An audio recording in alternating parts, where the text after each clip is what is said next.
शांति। ओम शांति। ओम शांति।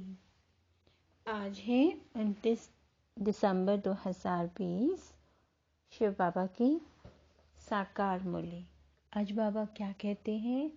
मीठे बाबा अपने मीठे मीठे बच्चों से कहते हैं, मीठे बच्चे, संगम युग पर तुम ब्राह्मण संप्रदाय बने हो। क्या बने हैं हम? ब्राह्मण संप्रदाय।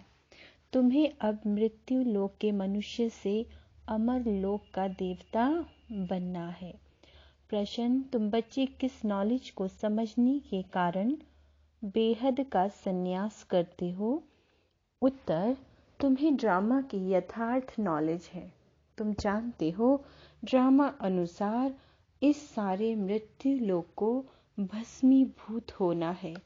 अभी यह दुनिया वर्थ नॉट ए पेनी बन गई है, हमें वर्थ पाउंड बनना है। इससे जो कुछ होता है वह फिर हूबहू कल्प के बाद रिपीट होगा। इसलिए तुमने इस सारी दुनिया से बेहद का संन्यास किया है। गीत है, आने वाले कल की तुम तकदीर हो। ओम शांति। बच्चों ने गीत की लाइन सुनी? क्या कहा है बाबा ने? आने वाले कल की तुम तकदीर हो। आने वाला है अमर लोक, यह है मृत्यु लोक। मृत्यु लोक का यह पुरुषोत्तम संगम युग है। अब बाप पढ़ाते हैं संगम पर, आत्माओं को पढ़ाते हैं। इसलिए बच्चों को कहते हैं, आत्म अभिमानी हो बैठो। यह निश्चय करना है। हमको बेहद का बाप पढ़ाते हैं। हमारी एम ऑब्जेक्ट यह है, लक्ष्मी नारायण या मृत्यु लोक के मनुष्य से अमर लोक का देवता बनना। बाबा कहते हैं, ऐसी पढ़ाई तो कभी कानों से नहीं सुनी, ना किसी को कहते हुए देखा। जो कहें बच्चों तुम आत्म अभिमानी हो बैठो। यह निश्चय करो कि बेहद का बाप हमको पढ़ाते हैं। कौन सा बाप? बेहद का बाप, निराकार शिव। अभी तुम समझते हो हम पुरुषोत्तम संगम युग पर हैं। अभी तुम ब्राह्मण संप्रदाय बने हो, फिर तुमको देवता बनना है। पहले शूद्र संप्रदाय के थे। बाप आकर पत्थर बुद्धि से पारस बुद्धि बनाते हैं। पहले सतो प्रधान पारस बुद्धि थे, अब फिर बनते हैं। ऐसे नहीं कहना चाहिए कि सतयुग के मालिक थे। सतयुग में विश्व के मालिक थे। फिर 84 जन्म ले, सीढ़ी उतरते उतरते सतो प्रधान से सतो रजो तमो में आए हैं। पहले सतो प्रधान थे तो पारस बुद्धि थे, फिर आत्मा में खाद पड़ती है। मनुष्य समझते नहीं। बाप कहते हैं, तुम कुछ नहीं जानते थे, ब्लाइंड फेथ थे। क्या थे? ब्लाइंड फेथ थे। सिवाय जानने के किसी की पूजा करना व याद करना, उसको ब्लाइंड फेथ कहते हैं। और अपने श्रेष्ठ धर्म, श्रेष्ठ कर्म को भी भूल जाने से वह कर्म भ्रष्ट, धर्म भ्रष्ट बन पड़ते हैं। भारतवासी इस समय दैवी धर्म से भी भ्रष्ट हैं। बाप समझाते हैं, वास्तव में तुम हो प्रवृत्ति मार्ग वाली। वही देवताएं जब अपवित्र बनते हैं तब देवी देवता कह नहीं सकते, इसलिए नाम बदल दिया, हिंदू धर्म रख दिया। यह भी होता है ड्रामा प्लान अनुसार। सभी एक बाप को ही पुकारते हैं, हे पतित पावन आओ। वह एक ही गॉड फादर है जो जन्म मरण रहित है। ऐसे नहीं कि नाम रूप से न्यारी कोई चीज है। आत्मा का व परमात्मा का रूप बहुत सूक्ष्म है, जिसको स्टार व बिंदु कहते हैं। शिव की पूजा करते हैं। शरीर तो है नहीं। अब आत्मा बिंदी को पूजा ना हो सके, इसलिए उनको बड़ा बनाते हैं। पूजा के लिए समझते हैं शिव की पूजा करते हैं, परंतु उनका रूप क्या है वह नहीं जानते। यह सब बातें बाप इस समय आकर समझाते हैं। बाप कहते हैं तुम अपने जन्मों को नहीं जानते हो। 84 लाख योनियों का तो एक गपोड़ा लगा दिया। अब बाप तुम बच्चों को बैठ समझाते हैं, अभी तुम ब्राह्मण बने हो, फिर देवता बनना है। कलयुगी मनुष्य है शूद्र, तुम ब्राह्मणों की एम ऑब्जेक्ट है मनुष्य से देवता बनने की। यह मृत्यु लोक पतित दुनिया है। नई दुनिया वह थी जहाँ यह देवी देवताएं राज करते थे। एक ही इनका राज्य था, ये सारे विश्व के मालिक थे। अभी तो तमो प्रधान दुनिया है, अनेक धर्म है। यह देवी देवता धर्म प्रलोप हो गया है। देवी देवताओं का राज्य कब था, कितना समय चला, यह वर्ल्ड की हिस्ट्री ज्योग्राफी कोई नहीं जानते। बाप ही आकर तुमको समझाते हैं। यह है गॉड फादरली वर्ल्ड यूनिवर्सिटी, जिसकी एम ऑब्जेक्ट है अमर लोक का देवता बनाना। इनको अमर कथा भी कहा जाता है। तुम इस नॉलेज से देवता बन काल पर जीत पाते हो। वहां कभी काल खा नहीं सकता, मरने का वहां नाम नहीं। अभी तुम काल पर जीत पहन रहे हो ड्रामा के प्लान अनुसार। भारतवासी भी 5 वर्ष और 10 वर्ष का प्लान बनाते हैं ना। समझते हैं हम राम राज्य स्थापन कर रहे हैं। बेहद के बाप का भी प्लान है राम राज्य बनाने का। वह तो मनुष्य सब है। बाबा कहते वह तो सब है मनुष्य। मनुष्य तो राम राज्य स्थापन कर न सके। राम राज्य कहा ही जाता है सतयुग को। इन बातों को कोई जानते नहीं। मनुष्य कितनी भक्ति करते हैं, जिस्मानी यात्राएं करते हैं। दिन अर्थात सतयुग त्रेता में इन देवताओं का राज्य था। फिर रात में भक्ति मार्ग शुरू होता है। सतयुग में भक्ति नहीं होती, ज्ञान भक्ति वैराग्य, यह बाप समझाते हैं। वैराग्य 2 प्रकार का है। एक है हठ योगी निवृत्ति मार्ग वालों का, वह गर्भार छोड़ जंगल में जाते हैं। अब तुमको तो बेहद का संन्यास करना है, सारी मृत्यु लोक का। बाप कहते हैं यह सारी दुनिया भस्मीभूत होने वाली है। ड्रामा को बहुत अच्छी रीति समझना है। जो मिसल टिक टिक होती रहती है, जो कुछ होता है फिर कल्प 5000 वर्ष बाद हूबहू रिपीट होगा। इसको बहुत अच्छी रीति समझकर बेहद का संन्यास करना है। समझो कोई विलायत जाते हैं, कहेंगे वहां हम यह नॉलेज पढ़ सकते हैं। बाप कहते हैं हाँ, कहाँ भी बैठ तुम पढ़ सकते हो। इसमें पहले 7 रोज का कोर्स कर लेना पड़ता है। बहुत सहज है। आत्मा को सिर्फ यह समझना होता है हम सतो प्रधान विश्व के मालिक थे। क्या थे हम? विश्व के मालिक। अब तब सतो प्रधान थे, अब तमो प्रधान बन गए हैं। बाबा कहते हैं 84 जन्मों में बिल्कुल ही वर्थ नॉट ए पेनी बन पड़े हैं। अब फिर हम पाउंड कैसे बने? अब कलयुग है, फिर जरूर सतयुग होना है। बाप कितना सिंपल समझाते हैं। 7 दिन का कोर्स समझना है, कैसे हम सतो प्रधान से तमो प्रधान बने हैं। काम चिता पर बैठ तमो प्रधान बने हैं, अब फिर ज्ञान चिता पर बैठ सतो प्रधान बनना है। वर्ल्ड की हिस्ट्री ज्योग्राफी रिपीट होती है, चक्र फिरता रहता है ना। अभी संगम युग, फिर सतयुग होगा। अभी हम कलयुग विशिष्ट बने हैं। क्या बने हैं हम? कलयुग विशिष्ट बने हैं। सो फिर सतयुगी वाइसलेस कैसे बने? उसके लिए बाप रास्ता बताते हैं। पुकारते भी हमारे में कोई गुण नहीं है। अब हमको ऐसा गुणवान बनाओ जो कल्प पहले बने थे, उन्हों को ही फिर बनना है। बाप समझाते हैं पहले पहले तो अपने को आत्मा समझो। आत्मा ही एक शरीर छोड़ दूसरा लेती है। अभी तुमको देही अभिमानी बनना है। अभी ही तुम्हें देही अभिमानी बनने की शिक्षा मिलती है।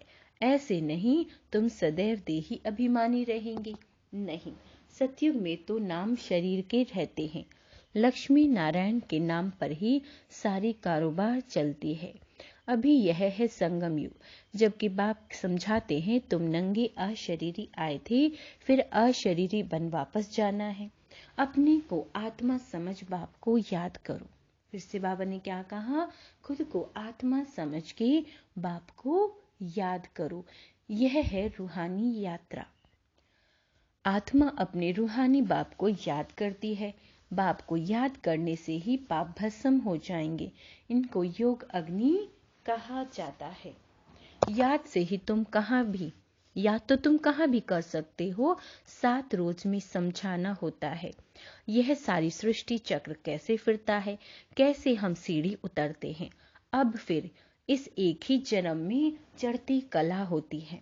विलायत में बच्चे रहते हैं, वहां भी मुरली जाती है।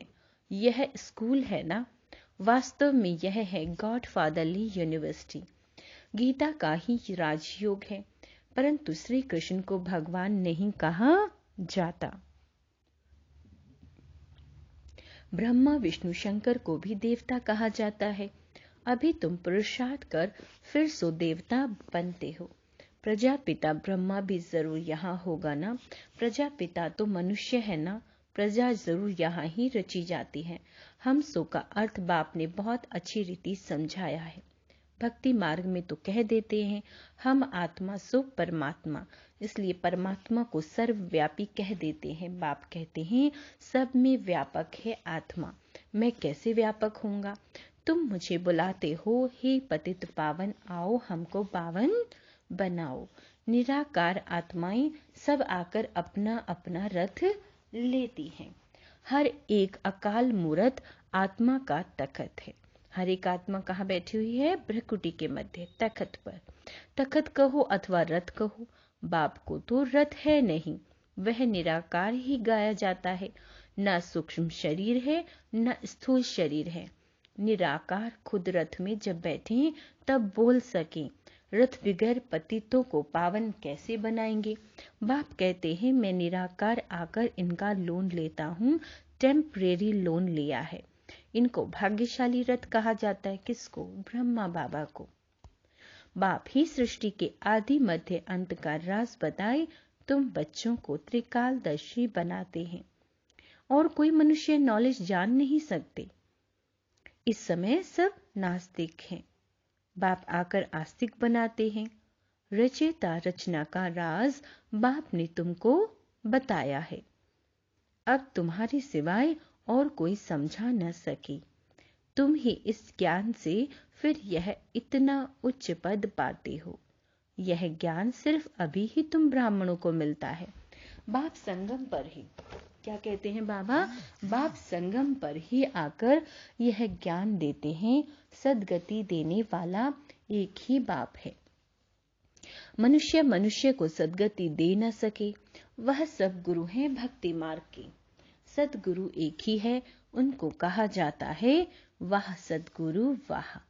उनको पाठशाला भी कहा जाता है। एम ऑब्जेक्ट नर से नारायण बनने की है। यह सब है भक्ति मार्ग की कथाएं। गीता से फिर कोई प्राप्ति नहीं होती। बाप कहते हैं मैं तुम बच्चों को सम्मुख आकर पढ़ाता हूँ, जिससे तुम यह पद पाते हो। इसमें मुख्य है पवित्र बनने की बात। बाप की याद में रहना है, इसी में ही विघ्न माया डालती है। तुम बाप को याद करते हो अपना वर्षा पाने के लिए। यह नॉलेज सब बच्चों के पास जाती है। कभी भी मुरली मिस ना हो। मुरली मिस हुई गोया एब्सेंट पड़ जाती है।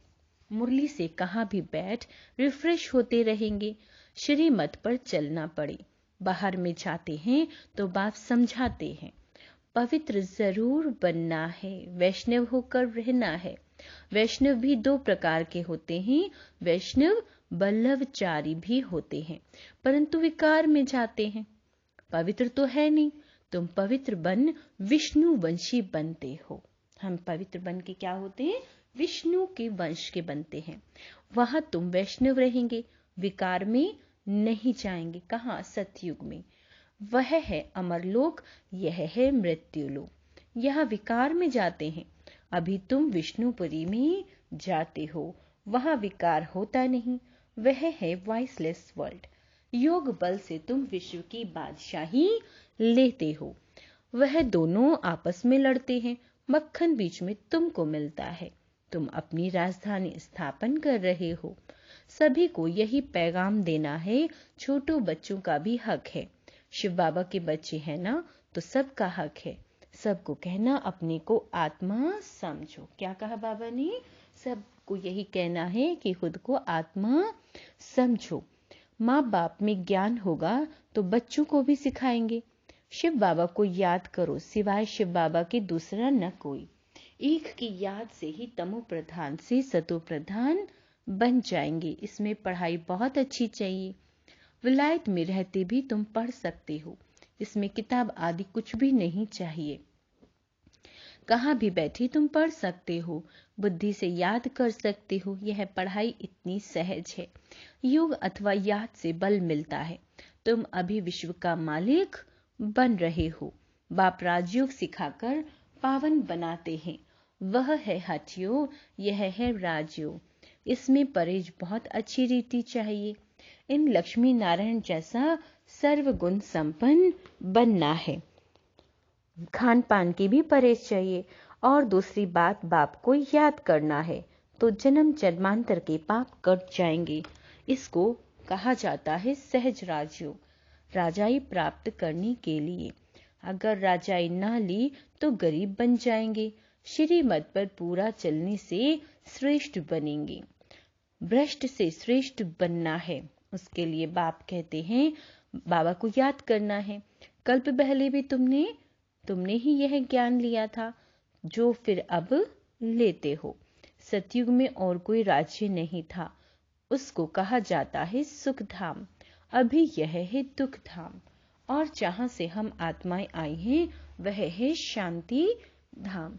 शिव बाबा को वंडर लगता है दुनिया में मनुष्य क्या क्या करते हैं। बच्चे कम पैदा हों उसके लिए भी कितना माथा मारते रहते हैं।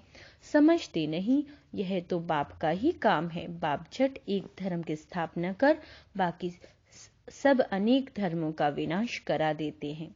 एक धक से वो लोग कितनी दवाएं आदि निकालते हैं पैदाइश कम करने के लिए।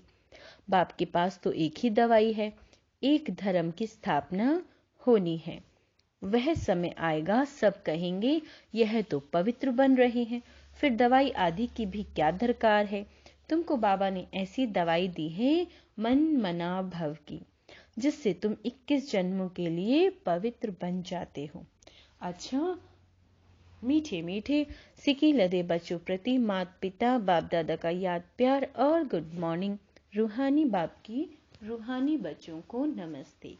हम रूहानी बच्चों की रूहानी माता पिता बाप दादा को याद प्यार गुड मॉर्निंग और नमस्ते। मीठे बाबा, धारणा के लिए मुख्य सार, पवित्र बनकर पक्का वैष्णव बनना है। खान पान की भी पूरी परहेज करनी है। श्रेष्ठ बनने के लिए श्रीमत पर जरूर चलना है। मुरली से स्वयं को रिफ्रेश करना है।